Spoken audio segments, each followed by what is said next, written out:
સુરતનો ડુમ્સ બીચ.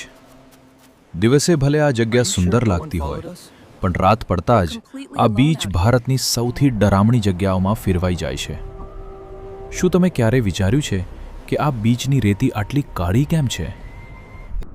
કારણ કે સદીઓ પહેલાં અહીં એક વિશાળ સ્મશાન હતું. હજારો મૃતદેહોની રાખ આજે પણ આ રેતીમાં ભળેલી છે. કહેવાય છે કે અહીં બળેલી લાશોની આત્માઓ આજે પણ ભટકે છે. સ્થાનિકોનું માનીએ તો રાત્રે અહીં ચાલતા લોકોને પવનના સુસવાટા સાથે કોઈ અદૃશ્ય લોકોની વાતો કરવાના અને રડવાના અવાજો સંભળાય છે. અને સૌથી ભયંકર વાત, જે લોકોએ હિંમત કરીને રાત્રે અહીં રોકાવાનો પ્રયાસ કર્યો, તેમાંથી ઘણા ક્યારેય પાછા જ નથી ફર્યા, અથવા જે પાછા આવ્યા તેઓ પોતાનું માનસિક સંતુલન ગુમાવી બેઠા.